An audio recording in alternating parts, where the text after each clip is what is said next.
let's prepare ourselves. If you put your hand over your eyes, I open my eyes to see the spiritual truth today. And now your ears. I open my ears to hear the spiritual truth today. Now, you just put your hand over your heart and extend out your arms. I open my heart to receive the spiritual truth today. The spiritual truth that I'm working with today is that we need both the light and the dark in order to grow. We need both the light and the dark in order to grow. We need the dark time in which to plant our seeds, those seeds of love and joy and success and deep connection with one another. We need the dark time in our lives in order to plant the seeds of healthy families, of partnerships that are respectful and passionate and joy-filled. We need the dark time in order to plant that seed of great recreational choices that feed us in our lives. This dark time of the year is a powerful, powerful opportunity for us to be able to take a step in our spiritual growth. It provides nourishment for us. Now, we're in a series. We're in week 3 of a series that we're doing in this month of December, in which we're celebrating the light that you are. All of the paths that we're celebrate the fact that you are a light upon the planet. We started with Hanukkah. And then we moved into Bodhi Day, the day of enlightenment of the Buddha. And then today we're at we're going to be studying Pagan Path, and then of Winter Solstice. And then we're going to celebrate Christmas twice. We're going to celebrate Christmas next Sunday and our beautiful Christmas Eve candlelighting service. You don't want to miss either one of those. They're so beautiful. And then we'll wrap it up with Kwanzaa, which we love to celebrate in a really big way. Doesn't the church look beautiful, by the way, with the new cloths? My thanks to Rebecca. She said, well, maybe we should just leave the cloths that we had. No, Rebecca, we need to decorate for the holidays. And so she came and she ironed each one of these and worked with Jesus, who hung each one of these. So I'm very grateful, Rebecca, for that. All right. Yes. But today we're studying the Pagan Path and a holiday called Winter Solstice. So everybody say with me 3 times really quickly. Pagan, pagan, pagan. Pagan, pagan, pagan. All right. Nobody died. Okay? Everybody's alive. All right? So here's the truth. Pagan, the word pagan means dweller of the earth. Dweller of the earth. It simply refers to those people who celebrate creation in the same way they celebrate Creator. Pagan people look for their spiritual nourishment on the earth. It's just like those of us who are Christian look to Jesus for spiritual nourishment. Those of us who are Buddhists look to Buddha for spiritual nourishment. Those of us who are of the Taoist path, we look to Lao Tzu for our spiritual nourishment. Pagans look to the earth, and they ask the earth for ways in which they can become closer in their walk with that which is greater than they are. That's the sum and substance of paganism. It's gotten a bad rap. It's gotten bad press. Somebody decided they were devil worshipers. Look, the devil is a Christian concept. It's not a pagan concept. It can't be. Somebody decided they were heathens. I don't even know what that means, heathens. I'm a heathen. Santa Claus even said that last when he was here, didn't he? I was a heathen. All right, so what we know is that we don't need to be afraid of paganism. See, we're not asking you to be a pagan any more than we're asking you to be a Jewish if you're not Jewish, or a Buddhist if you're not Buddhist. We're not asking you to be a pagan, but we are asking you this. Put away the notion that we are separate from our pagan sisters and brothers. Because when we peel all of this back, It's spiritual truth, and spiritual truth is spiritual truth. No matter what custom it comes in, what country it comes from, no matter what interpretation we might be giving it, spiritual truth is simply spiritual truth, and it will set us free. Now, it's handy that the 21st comes before the 25th. The 21st is the day of winter solstice. 25th is the time that Christians celebrate the birth of Jesus. Okay, and it's handy because of this. All of the decorations that you see for Christmas actually have roots in the pagan holiday of winter solstice. The wreath that we see that's so beautiful out in our lobby came from a time in which the father would take the wheel off the wagon and put it on the front door, and they would decorate it up. The wagon wasn't going anywhere because it was a deep of winter. And so they would take it off and they'd put it on the front door. And that's how wreaths got started. Christmas, the Christmas tree got started from pagans bringing it in. It was dark time of the year. They wanted to brighten their home, so they brought in a Christmas tree and put candles and decorations on it. That's how we got the Christmas tree. The Yule log simply was that they would bring a log in the house and somebody would carve a sun in the Yule log to indicate, and they would leave it on the hearth all winter long. They never burned the Yule log. They would simply leave it there as an indication, sun is going to come back. I know it's dark. I know it's cold, but the sun is coming back. It was a symbol of hope. So all of these decorations that we love so much, that we're so comfortable for, the Christians, now remember, not Jesus. The Christians decided that they would borrow those from the earth-based folks, from the pagan people, because they wanted to have a reason for celebration. And they said, well, look, you know what? We want to recruit these people, and we want to use that which is comfortable for them, so let's just make their celebrations our celebrations. Now, look, that used to make me cranky. Oh, I would just be cranky about that. And then I realized I'm standing here, and what are we doing? We're making their celebrations our celebrations. So before we get all pursed lips about it, what we want to remember is that good ideas in the mind of God can be shared. Now, it's always nice to give credit where credit is due, and I believe Pope Francis may just do that sometime soon, but at this point, what we want to remember is that we are no matter what you were told about pagans, and I've been told a lot about pagans when I was a little Catholic girl, no matter what you've been told about that, we get to have a new look at what pagans are. Well, in order, always with our celebrations of these holidays, we invite somebody to come and bless the altar, and I'm going to invite our practitioner student and board member, Rosanna Herber, to come forward, and she's going to help us do this. This is a fun little pagan song, and if you could all stand. And for those of you who were at Women's Spirit, you know this song already, and if you could sing it with me, that would be great. And as others hear it, if you could sing it with me, that would be great. Let's start in the east. If you will face the east.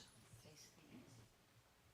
Grandmother, I see you sitting in the east, and you are sacred, and you are looking at me. I pray to you, you are sacred, and you are looking at me. And now let's move to the south, which is this direction. Grandmother, I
are.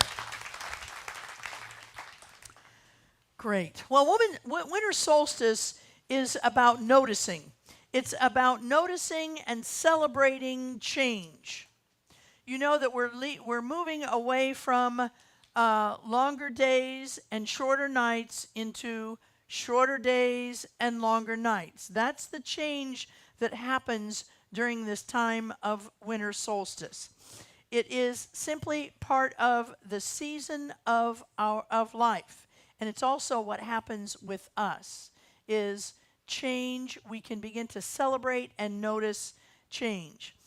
Here's what happens. With winter solstice, it's going to come. It's part of the seasonal the 21st on Saturday, winter solstice will be here. The lights and night and daytimes will start changing in length during winter solstice. It's going to come whether we want it or not. See, Great Mother can't say, well, I'm really not ready. I'm just not ready. I wanted to get some friends together before that happened, and I wanted to lose a few pounds, and I wanted to change a few things before the seasons change. No, it's time. It's going to change. And that's what happens. Great Mother's soul is calling for the change, and change happens. When your soul calls for change, change will happen. It may not be convenient. It may not be in the moment that you want it to be here, but it's going to happen anyway. See, Great Mother has had millions and millions and millions of years in order for it to get used to this notion of change. You and I have only had as long as we've been alive to get used to this notion of change. And it takes some getting used to. Change takes, we don't care for it. We don't readily invite it in. And when we do invite change into our lives, we decide we want to describe it. We'll tell you how the change should be. We'll tell you when it should come, who should participate in the change, and how it's going to look when it's all over. I'm lonely. I would like a man or a woman on my arm, somebody might say, and I will tell you exactly what they're going to look like, when they're going to arrive, what their personality will be like. And by the way, I don't need to do any internal work in order for them to come into my life. See, that's basically what we change. And when earth-based shamans hear that, they very often bring out the seed story. Every religion has a seed story, and pagan traditions have a seed story as well. And it usually goes something like this. There is a leaf on which a seed is in part of, embedded in the leaf, and the leaf is on the tree. And then the winds come as the winds must, and blows the leaf into the dirt. And when that happens, it begins to germinate that leaf's destiny, which is new life. See, you cannot have new life without something changing. And very often that which changes is we are blown into some kind of dirt in order for that to take place in our lives. See, we say, oh, isn't that cute? What little seed wouldn't want to become a tree? Wasn't that a beautiful thing? Well, maybe, but we don't know. I mean, maybe the leaf was, shaking on the leaf and saying, don't blow me off, don't blow me off, don't blow me off. If I think positively, maybe I won't be blown off, maybe I won't be blown off. Take classes, maybe I won't be blown off. No, the winds come as the winds must. And you will change. You will be made available for change in your life. See, there are rich nutrients in there, and when we are blown into whatever kind of dirt we get blown into in order for the change to happen in our life, we forget this one beautiful line in spirituality, which is this: whatever is done to you is done for you. Whatever is done to you is done for you. See, we get dropped into the dirt and we say, well, look, I didn't pray to get in the dirt. I prayed for somebody to come and love me. I prayed for a new house. I prayed for a job. I didn't pray to get into the dirt. It's part of of what's going on. See, we say, oh, I'm lost. You're not lost. You're in the ground. You're in an opportunity to be able to take those nourishments from where you are right then, the dark time of your life. That's what's symbolized by the dirt, the dark time of your life. But what happens is we resist it. The Tao is teaching us this, and if you're a note taker, this is the most important thing I'm going to say all day long, and that is this. We are always emerging, flourishing, or dissolving. We are always emerging, flourishing, or dissolving. What happens is, if we can know that process, we will know enlightenment. Your light will burn brighter. If we don't know this process, we are in disaster. And that's where a lot of us live, a portion at least, of our lives. We get blown into the dirt, and instead of seeing it as a very nutrient-laden dark time in our life, we resist it, and we think it's bad, and we don't want to be there anymore. And we try and get out of it instead of beginning to cooperate from it, to get what it is that we can learn from the dark times in our lives. See, this notion of the way life works being the way of emerging, flourishing, and dissolving is Great Mother's way of saying to us, I'm not going to let you settle. You might want to settle, but I'm not going to let you settle in this life, because a lot of us have that temptation. But your soul is going to call you out of that into a dissolving time. And when that happens, rejoice. We don't have to start flailing and wailing. We can begin to rejoice. There's nutrient for me here. There's things that I get to learn here. See, there's an old adage that says if we don't manage change, change will manage us. And that has been so true in my life, and I know in most of your lives as well. There's a great story of a colleague of mine who she was empty nesting. Her last child was going off to college, and she wanted to do something to kind of make her house feel big again, feel active again, feel joy-filled again. And so she went out, and on her way home, she bought a puppy. And she brought the puppy home. But see, she hadn't made time in her life for a puppy. She hadn't arranged. She was very busy. Her husband was very busy. And so what happened is, instead of making time for the change in her life, she wanted it how it used to be. Why aren't you an adult puppy? Why are you peeing in the house? Why are you chewing the remote? Why aren't you grown up already? And that's how we are. We have to spend time creating change. Change rarely comes with bouquets and wine, and it often comes with us getting swept into some kind of dirt situation. And to the extent we can get comfy in the dirt, that's to the extent our growth will come more quickly. There's a story, I may have told it in the church before, about a young woman who was from an upper middle class family, and it was her tribe always sent their children to college. Always. There was nobody, some families have one kid who goes to college. This was a family who had no kids who never went to college. But she didn't want to go to college. She didn't really have any choice. So her parents said, pick a college and you're going. And so she picked a college and she went. She had no idea what she wanted to be, because she just knew she didn't want to be in the college. She said she went to all of the people in her dorm and she said, what's your major? And it would roll off their tongue. I'm an engineer. I'm in pre-med. I'm in pre-law. I'm in teaching. I'm in social history. It would just roll right off their tongue. And they'd say, what is your major? She said, I have no idea. I haven't declared one. I don't know. She said what she did know was that she had an opportunity to test out of a class. I guess in some colleges you can test out of classes. And so she was going to test out of English because she thought, I write pretty well. I don't need to take English. And the less class I have to take, the better I'm going to like it anyway. So they gave her a date, and the night before she was supposed to test out for the class, a woman in the dorm came and said, "Would you want to go to a party tonight? There's a frat party." And she said, "Party, study for English. Party, study for English. Don't even want to be here anyway. Party, study for English. I'm going to go to a party." She went to the party.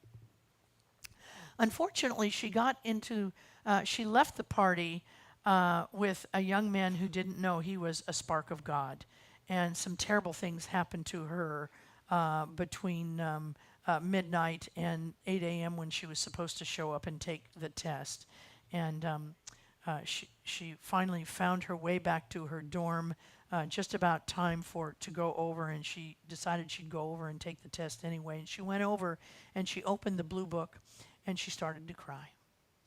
And she cried and she cried. She cried throughout the whole hour. She couldn't take the test. At the end of the hour, she closed the blue book and she left, and she had to take that class. Now, that was a very dark period in this young girl's life, very dark. Everything that is done to us is done for us. So she has to take the class, and she has to start writing essays. And she realizes, and her teachers realize, that she has an enormous talent as a storyteller and essayist. And she's now one of the premier storyteller essayists in the world. See, we don't know what our dark time will yield for us if we don't let it take us too deeply down into the abyss. Nelson Mandela would often say, there are some times I miss the prison. And the reason I miss the prison is because I could go there and I could be still. Now, 27 years in a prison in which you are treated so poorly is a dark, dark time. But in retrospect, his feeling is that when he stopped fighting the dark time, when he stopped resisting the dark time, when he started cooperating with the dark time in his mind, it was at that time that he began to develop a whole new way of doing government, a whole new way of living. And it yielded a step in growth, not only for his country and for him, but for every country on the planet. You and I, change will come as change must. And I know each of you have gone through a dark time in which you've looked back at it and said, thank God. Thank God that happened to me. That's true for me of my drinking. Thank God I became an alcoholic and found a program of recovery that was spiritually based. Thank God. Because it yielded a huge growth for me, but it was a dark, dark time. Some of you have married people, and it became a dark, dark time. And in retrospect, you realize how much you learned in that relationship. I don't know what it is for you, but every one of you here know that you were able to take a dark time and learn from it. I want to invite us to make a commitment to ourselves, to honor our pagan ancestry by knowing that the next dark time that we go through is a time filled with nutrients, filled with the next steps of our growth. Let's take this message into prayer, knowing that there's only one power. It's the power and the glory of God. That one creator that is responsible for all of creation, including this nanosecond that we are in together. I give thanks for that. I give thanks for life. I release this word into the law, and together we say, and so it is.